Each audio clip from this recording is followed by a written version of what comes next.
Good afternoon, everyone. Happy to see you for the first webinar of the year, Fishing for Performance in the Troubled Waters. A quick introduction of Merrill Investor channel if it's the first time with us.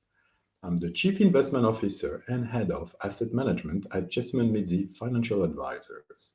The company has 19 years of existence. I wish to know more about us. I invite you to visit our website.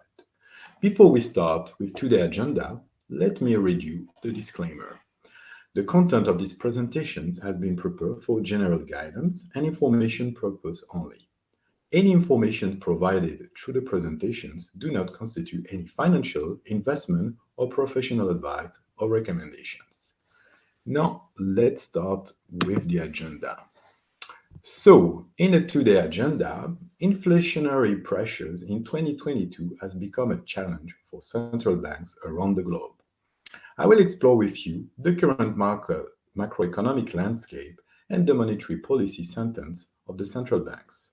We will briefly describe their mandates to better understand the mechanism and the relation to inflations. The labor market will be also a part of our journey to assess the situation in the US and in Europe.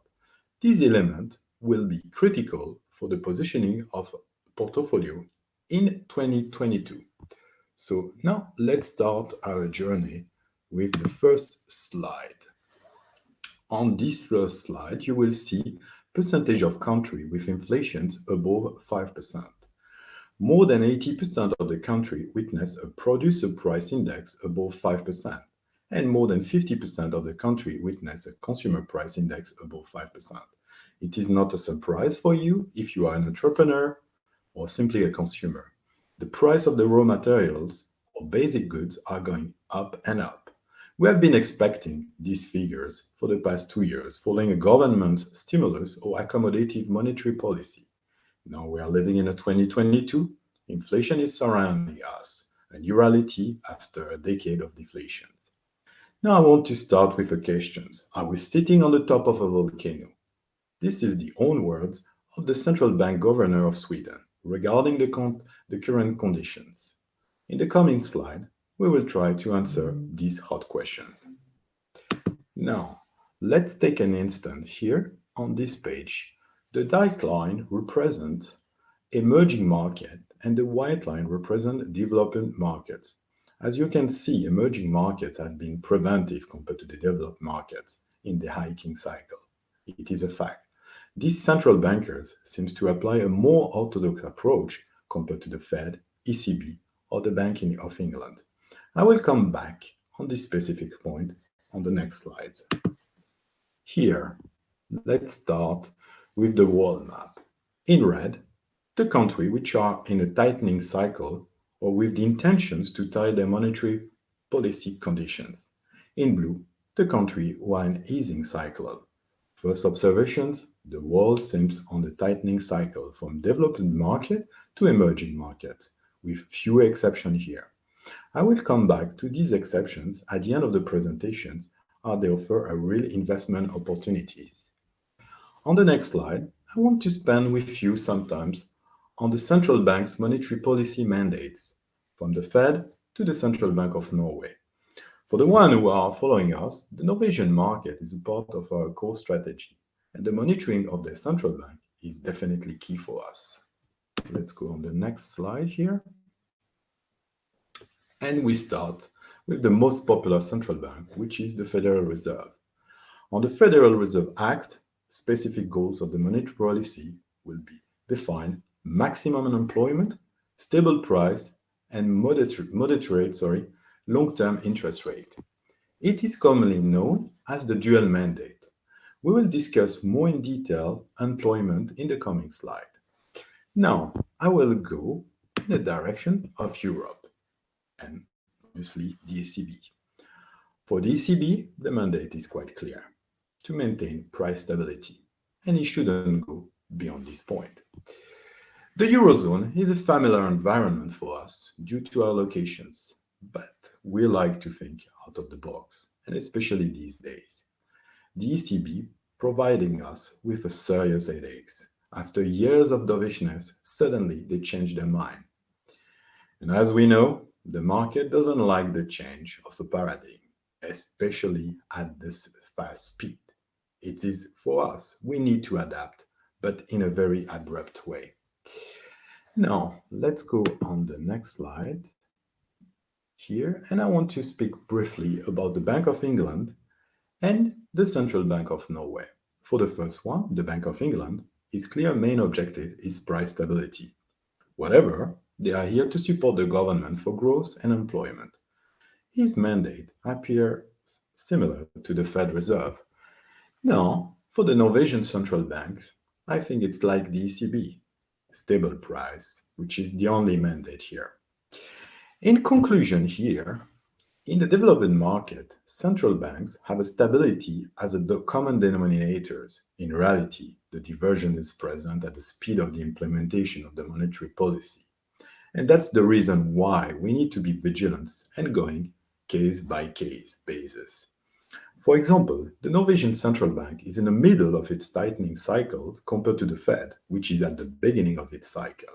When we speak about the ECB, just signaling that intentions to start to tighten. After spending time on the central banks and their mandate, I want to discuss with you another topic related to, which is the labor force. In our last webinar in October, we spoke about supply chain disruptions, real estate secular imbalance, but also labor shortage. So I think it's the right moment to come back on this topic to discuss labor force, especially after pandemic and the stay-at-home constraint during the lockdown. Let's start on that questions. Labor market. Labor force participation rate is the measure to evaluate the working age population in an economy. This is an important metric when you see the economy is not growing or in phase of recessions. As you can see clearly on this chart, the pandemic had a different impact in US and in Europe. The participation rate is back to pre-pandemic in Europe, but this is definitely not the case in US. Recently, if you have been reading the news, 4.5 million Americans quit their job in November. They have been looking for a better job, better salary, or they just reached enough to live without a job. I will say it's not a small phenomenon, but it's a massive one. My point here is Europe is back to normal when US is definitely not. So, if you remember one thing, the Fed has a dual mandate, maximum employment and price stability.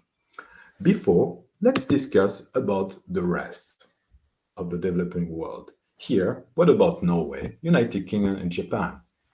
Back to normal, except for Norway, as you know, very generous social benefit of the Norwegian government could explain this reason.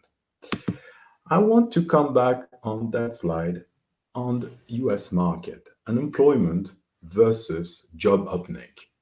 And as you can see here, there is a problem of imbalance, clearly imbalance. I'm giving you a very simple example. You wish to go to a coffee, to get a coffee or a tea, and obviously it will cost you more because the price of the coffee beans or the tea leaves are going up. But it's not probably the main reason. One of the main reasons is probably the waiter. He asked for a better salary per hour. We shouldn't blame him. That's why I wanted to take a moment here to show you this slide. Why? On the left side, you can see average hour earnings are quite steep trajectory. On the right side, the consumer is expecting more inflation.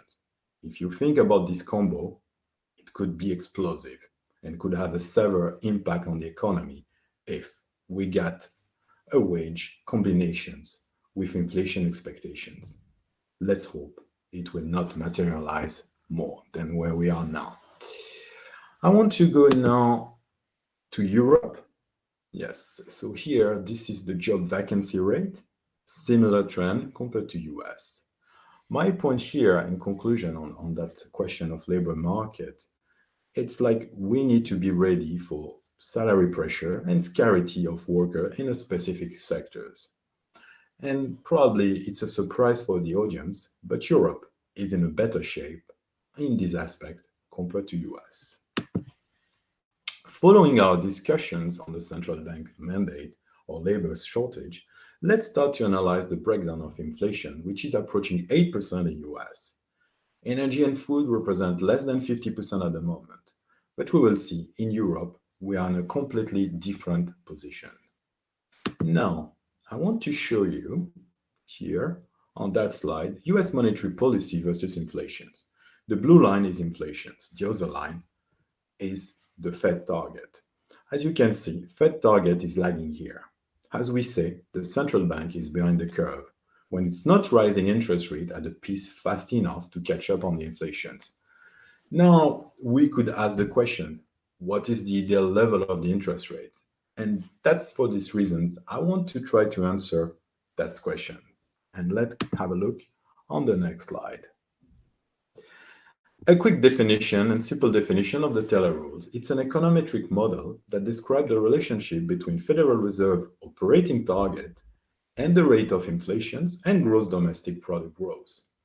Based on this model, for US, we should be at 9.38%. If you remember, we are currently at 0.25, so far away from that base model. I want to go now in Europe. So what about Europe? As we say, inflation breakdown. First observation here, energy represents more than 50%, and food is marginal. Here in Europe, we are facing a different setup compared to US, with energy at the top of the list. On the next page, I will show you the price of gas and electricity in France and Germany. What I should say, US companies have a competitive advantage compared to European companies. It could make a difference in a medium and a long term. I should say it's not a surprise regarding Europe to see this kind of price. This is Germany, this is France. Surprise, what I'm saying, it's the French government is pushing again and again in the direction of the nuclear power. On the other side, Germany, which is highly dependent on external source for electricity supply, is quite silent on the famous noisy pipeline Nord Stream 2, which should link Russia with Europe without passing to Ukraine. Let's see. At the moment, tensions are quite high. Now, I will go on that slide and come back on the story of the euro monetary policy versus inflation. And again, as you can see here, you can see the blue line is inflation and the other line is the target. Again, the answer here, ECB is clearly behind the curve. So the question again, what is the fair price of the rate at the moment or the hypothetic rate? Let's have an answer using here the Taylor rule model. We are approaching 6.8. So definitely the answer here, Europe is really behind the curve and the ECB. Now you will ask the questions, are the other central bankers are in this same situation? And the answer is definitely no. Let's have a look on the emerging market side. And I will start here with Brazil. Same approach, as you can see. In the blue line, inflation, and the other is the policy rate. So as you can see, different approach, definitely different approach, because here Brazil is catching up the inflation. Now another well-known central bank, which is Russia. Here, as you can see, same approach, blue line is the inflation, and the central rate policy is catching up. I will say, I'm not here to speak about politics or getting an opinion on these two leaders, but here to judge the effectiveness of the monetary policy of Brazil and Russia. Quite effective, I will say. So the question here, we want to ask ourselves, what's the market expectation? What the market is expecting for the coming weeks, for the coming months? As you can see, US, we're expecting 7 hikes in the US and 5 in Europe. The market is anticipating an aggressive hiking trajectory. Just want to make a small comment related to our bond exposure. We try to be preventive on the durations and also proactive on the positioning on the curves. for the coming months, as we think everything is a little bit excessive at the moment in US and in Europe. So now you could ask your questions: where this money is going to? Is going to equity or is going to the bond? At the moment, definitely the equity market remains the rising star, when bond market is still out of favors. What could explain this trend? I mean, one of the answer could be anticipation of corporate earning. Still remains strong. As you can see on the left side, Europe, on the right side, you get US. So definitely could explain why the trend is still on that side. Now I will go back to the bond market, and obviously I don't need to comment here. As you can see, the recent trajectory of the 100 years bond issued by the government of Austria. Definitely, I will say durations, durations, and durations. Before I finish, just want to show you an interesting chart, which is the S&P 500 versus the Fed target. As you can see, still a bullish trend since 2022. I'm not here to say that we should invest in the direction of equity and forget the bond market. Definitely not. But buy the dip was the valid strategy in 2020 and 2021. But the question is it still a valid strategy in 2022? I think we have to see.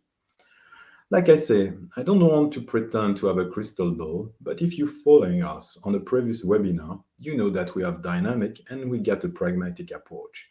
I think the key word here is definitely risk management. I want to finish with this last slide. We didn't speak about our strategic convictions here because we will take some time to have a dedicated webinar talking about our current holding. Just in conclusion here and a small insight, we continue to like the Norwegian bond market, and we start to initiate, I will say months ago, position on the Chinese bond market. And as you can see, two different locations, but also two different monetary policy dynamic.